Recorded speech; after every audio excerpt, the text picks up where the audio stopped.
guys, it's Reagan and welcome back to another video. Today I am bringing you my book haul. Before we dive in, I just want to apologize in advance. I am battling a bit of a cold, but I didn't want to put off filming this video because I just have so many exciting books to show off today. I hope you'll bear with me and my voice for the entirety of this video, but nonetheless, I have some incredible titles to show you. First and foremost, I of course have the November selects for Book of the Month, who I am working with for this video. And for some reason, if you're not familiar, Book of the Month is an online bookish subscription service, and every single month they curate a selection of titles from a variety of different authors, genres, and voices in the community. Outside of the primary 5 titles you're able to select from, they also often have incredible add-ons as well as an amazing backlist you're also able to select from. And if you're not interested in any of the titles for that month, it's very easy to skip. And per usual, I do have a coupon code for you guys to be able to get your first box for only $9.99 if you use the code PeruseProject. And a special feature for this month is new members are actually able to sign up with this promo and select any of the 5 selected titles for the month or any of the add-ons. And I actually have 2 of the add-ons to quickly show off that I think are incredible. The first is My Body by Emily Ratajkowski, which is a memoir kind of coming off of her New Yorker article that she released last year. And the other is Will, which is another incredible memoir following honestly one of my favorite actors, Will Smith, and I honestly can't wait to pick both of these up. I've also just been trying to read more nonfiction and memoirs, so these are 2 incredible titles I'm looking forward to adding to my shelf. Now moving on to the other 3 titles from Book of the Month I have to show off. The first one I think is my favorite title out of all of the books for this month, which was honestly really hard to narrow down and choose, but it just has so many of my favorite things, and it's a fantasy story, so I'm just very excited about it. And that is The Keeper of the Night by Kylie Lee Baker. And this is a story following a half-British Grim Reaper and a half-Japanese Shinigami. We follow Ren, and she has been collecting souls in London for centuries. Forced to adhere to the very strict hierarchy of the Reaper Society, she's very much outcasted for her mysterious mother as well as her Shinigami powers. And as Ren is unable to kind of control or conceal her Shinigami powers that are getting more and more powerful each day, she decides to flee London and actually travel to Japan. Once she arrives in Japan, she quickly joins the Japanese underworld and is determined to earn the respect of her Shinigami colleagues. And to do this, she's decided to take up the impossible quest of destroying 3 yokai spirits. Again, so many things about the synopsis I love, from the Shinigami powers to the Grim Reaper powers to the sort of fantasy underworld setting. I love that it's kind of set in 2 different geographical locations that very much appeal to me. I don't know, this book just sounds so good, so dark, and everything I love in a fantasy story. The next book you're able to select from is The Family by Naomi Krupinski, and the tagline of the story is what sold me immediately, and it's essentially following 2 best friends who are growing up in Brooklyn, who are both part of an organized crime family. And it basically follows these 2 young girls from childhood through adulthood as they're not only growing up together, but also becoming wives and being more involved in the family business as their loyalty begins to be tested, especially when one of the girls, Antonia's father, goes missing. This book also takes place in Brooklyn, specifically a neighborhood called Red Hook, which is actually very near where I lived in Brooklyn when I lived in New York for 3 years, which also very much calls out to me. This just sounds like a very interesting, sweeping family saga that seemingly deals with the mob and is also set in an old New York setting. Sounds super cool, and I'm very intrigued by this. And the last book I have to show off just sounds adorable, fun, cute, and fluffy, and that is How to Marry Keanu Reeves in 90 Days by K.M. Jackson. And this is a fluffy rom-com contemporary that just has a hilarious setup and synopsis. It basically follows our main character Lou, and she has a crush, like many of us, on Keanu Reeves. And she discovers that he is about to get married in 90 days, so she decides to go on a road trip to basically convince him to either not get married, give her a chance, yada yada yada. And she also convinces her friend True to travel with her on this road trip. And we basically cut to True's point of view, and he is not sure how he got roped into this road trip at all, besides the fact that he has a crush on Lou. And I basically think we follow them on this very fun, spontaneous road trip, trying to track down this elusive actor and hopefully see them fall in love with each other. I love a fluffy rom-com contemporary. They just always make my day, they make me smile, and this just sounds adorable. adorable. Alrighty guys, those are the 5 titles that I have to show off for Book of the Month this month, but be sure to check out their site because there's actually so many other titles you're able to select from as well. I will leave a link down below to their site as well as my coupon code, but without further ado, let's go ahead and dive into the other books I picked up over the past month. The first one I'm currently reading. I honestly just can't say no to this series, and I'm already flying through the sequel, and that is Caliban's War by James A. Corey. This is a space opera series that truly has it all. I mean, it runs the gamut in terms of the type of action it's going to provide for you. It will for sure keep you entertained. The first one kind of combined elements of an all-out war between different planets within our system, as well as a kind of murder mystery detective story. You follow a variety of perspectives and main characters as they're kind of working through the system, and ultimately how their fates become intertwined. In the second book, it basically takes place shortly after the events of the first one, and the political consequences of a lot of the things that occurred in the first one. We're still primarily following Holden, who is a ship captain who kind of gets wrapped up in interplanetary politics. He's likable, he's funny, but what really excites me about book 2 is we're actually introduced to 2 new point of views who I am very quickly obsessed with. The first one is a very powerful Earth politician, which I just think from like a plot perspective, it just provides us a lot of new insight that I think is really cool. And we also follow a Martian soldier named Robbie, and she is honestly so cool. I wish I could be friends with her. Yes, I'm already about halfway through this book as we speak. I picked it up because I'm just so into this series. I loved Leviathan Wakes. I'm really enjoying Caliban's War. I'm sure next month you'll be seeing me picking up book 3. But yeah, I bought this. Thrilled to have it. And the next book I picked up should also be no surprise, and that is The Dragon Reborn by Robert Jordan. This is book 3 to the Wheel of Time. I am making my way through this series. I've read the first 2 books, so I wanted to have the third one on hand. I could not find this book used, so I did have to buy it new, unfortunately, but hopefully my search will bear a little more fruit as I get a little later in the series. I feel like a lot of people are starting this series for the first time, much like myself, so I completely understand why it's a little more difficult.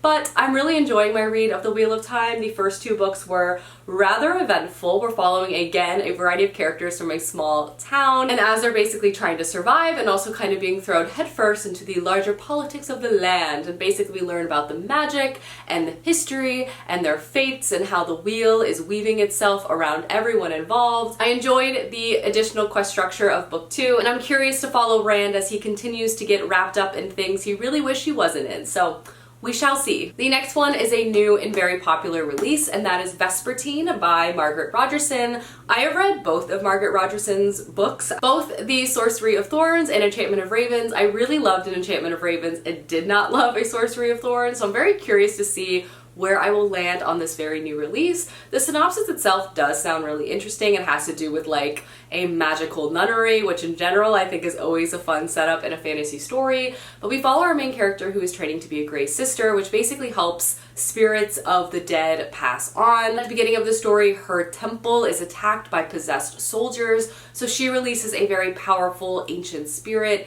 and basically is struggling to contain its power. She basically has to go on a journey to learn the Vespertine powers, which is basically becoming a priestess who is able to harness this ancient spirit, otherwise she is concerned it's going to take her over. And in doing this, she discovers a lot of ancient secrets as well as dark magic, and new evil begins to form on the horizon as well. Again, I really like Margaret Rogerson's writing in general. I'm curious to think what I feel about this one. I'm hoping it's also a standalone. I feel like she is really good at making fun, snappy YA fantasy standalones, so I appreciate that. I grabbed it, I felt the hype, we will see what I think. The next one is a very thick historical fiction story, which is honestly some of my favorite books out there, and that is The Lincoln Highway by Amor Towles. I've never read a book by this author, but oh my gosh, have I been wanting to. I own 2 of his other books, A Gentleman in Moscow and The Rules of Civility. He's just really known for writing really like human, character-focused historical dramas. He's to me just one of those authors that I have not read, but I just feel like I'm going to love him when I finally pick one of his books up.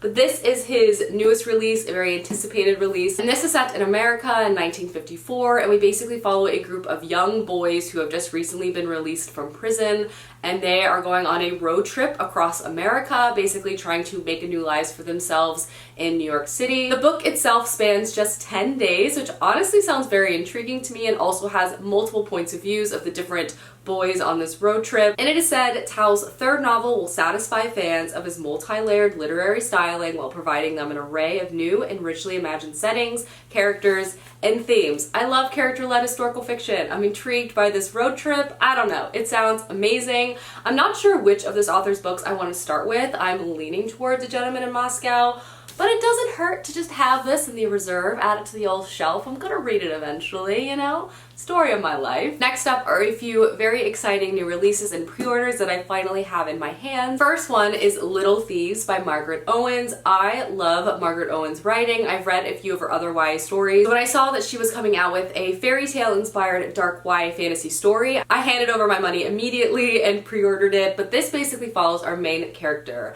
Vanya, and she knows that no gift is given for free. In fact, she actually owes one heck of a debt to her adoptive mother, fortune and death. And basically up until a year ago, Vanya was the faithful servant to the crown princess Giselle, but in an effort to pay back her debt to her mothers, she basically took Giselle's place using an enchanted string of pearls. Now Giselle is left penniless and in the streets. Now Vanya leads a lonely but lucrative crime ring where she basically steals the jewels off of different nobility and basically sells them off to pay off her debt. And she's only one heist away from finally being free, but she is cursed after she crosses the wrong god. And now Vanya only has 2 weeks to try to break this curse and also kind of shake all of the people on her trail. Again, so many elements of the story just calls out to me. In general, I find the synopsis to be incredibly intriguing. I love this enchanted string of pearls and this jewel heist our main character is running. I already know I love Margaret Owens' writing quite a bit, so this just sounds like an incredible new story. I'm also hoping this is a standalone, but we'll see about that. But yeah, again, I pre-ordered this right away after I read the synopsis. It just sounded right up my alley. And then the next book I have to show off should be no surprise, and that is Jade Fire Gold by June C.L. Tan. I have been very impatiently waiting for this book basically all year, and I can't believe it's finally out. But this is a new YA fantasy story that again just sounds like an absolute page turner, and I just feel like it's going to be one of the new explosive series that we're all going to be obsessing over. The synopsis is rather brief, but this is a dual POV story basically about two people that should hate each other, but their fates and lives are unfortunately, or fortunately for us, brought together in a very complicated fashion. One of those main characters is An, and An is no one. Found as a child, she has no memory of her past and only harbors a dark secret, which is her magic, which is discovered. It could only mean one thing: her imprisonment. At the beginning of the story, they are discovered, and she is sent to the Imperial Palace to await her fate. And we also follow Altan, whose real name used to be known across the entire land, but his birthright was hijacked after his family was murdered and basically their government was overthrown. Now, with a new name and vengeance on his mind, he basically teams up with An and is basically very much intrigued by her dark magical powers, and I think they begin working together and hatching a plan. Again, I've just heard so many incredible things about this.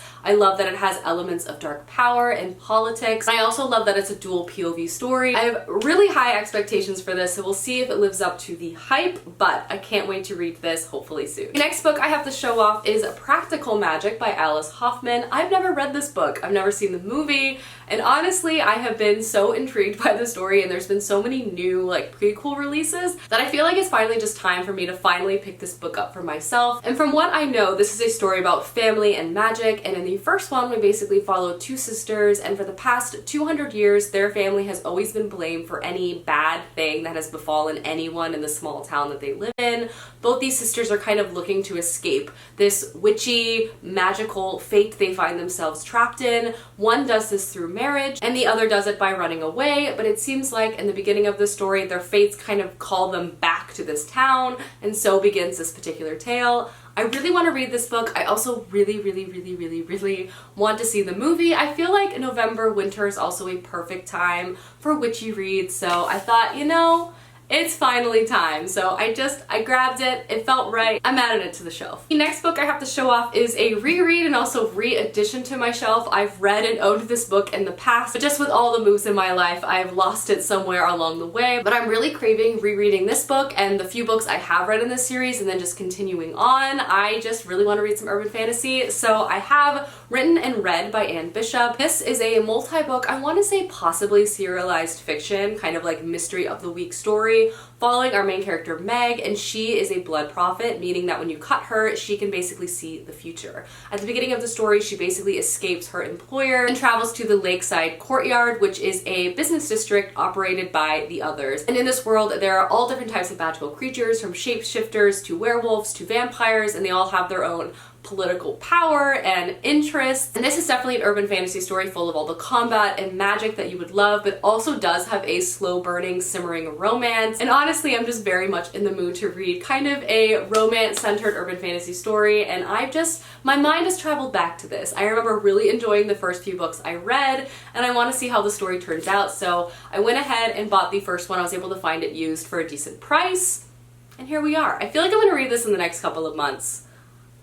So that would be awesome. And then the last couple of pre-orders I have to show off. The first one is Far from the Light of Heaven by Tade Thompson. This just sounds like an incredibly intense sci-fi story that just the blurb itself was like enough. I was like, I don't need to know anymore. I've already bought this book. It's done. It's dusted. And this story is set on the colony ship called Ragtime. It's been traveling light years to bring all of the sleeping souls on board to a new place. But when the first mate wakes up, she realizes that something has happened, and some of the passengers who should still be sleeping are actually never going to wake up again. They have actually been murdered. She then reaches out to a detective who also joins the case, and basically it's soon revealed that there is a sinister plot on board. So many elements of this book really call out to me. I love that it's kind of isolated to one single ship.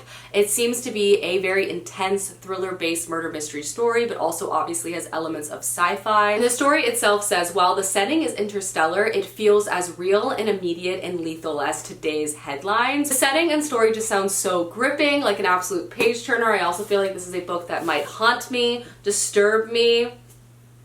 We'll see. Next up, I have The Death of Jane Lawrence, which is a Gothic kind of inspired story. I love the Gothic era when it comes to writing. It's creepy and dark and eerie. Just everything about it, I love. So when there's a new book kind of inspired by that time period, a Gothic horror story, I just knew I had to get it right away. And this follows our main character, Jane Lawrence, and she has done all the calculations and has realized the best way to move forward with security and safety, as well as still being able to pursue her own interest, is to partake in a marriage of convenience. She decides that the best candidate to enter this with is Augustine Lawrence, a handsome but reclusive and secretive doctor. He agrees, they get married. It's great. There's only one stipulation to this marriage, and that is she promises to never visit his crumbling family manor in the countryside.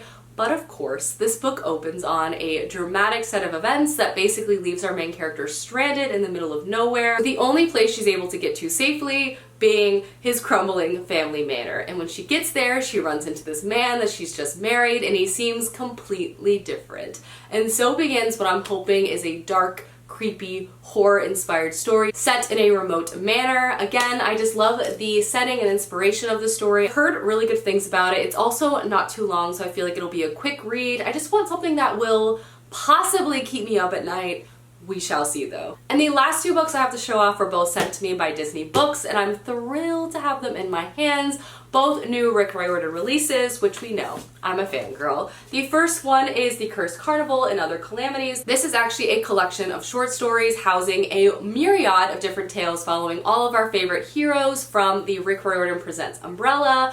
I love so many of these series, and I'm also just continuing to read more and more to some of the most delightful and amazing middle grade out there. So happy to have this collection in my hands. I also know that it introduces a new character, which I always think is super cool. And the other book I have to show off is Rick Riordan's newest release himself, and that is Daughter of the Deep. And this is a new middle grade story inspired by 20,000 Leagues Under the Sea, which I think is a really cool kind of like inspiration. We follow a girl who is a freshman at a very prestigious, like secret high school that basically trains individuals to be the best like marine biologists, divers, underwater combatants out there. And Anna's freshman year culminates in this particular trip that all the freshmen take. It's supposed to be a trial that lets them harness all the things they've learned throughout the year, but on their way to this trial, things begin to quickly go out of control as Anna and her classmates witness a tragedy that will alter their lives forever. Not to mention, once they arrive, they are told that they've actually been fighting a cold war with their arch nemesis, the land Command Institute. This Cold War has now turned into a full boil. We follow Anna and her classmates as they have to navigate deadly enemies, also make amazing discoveries,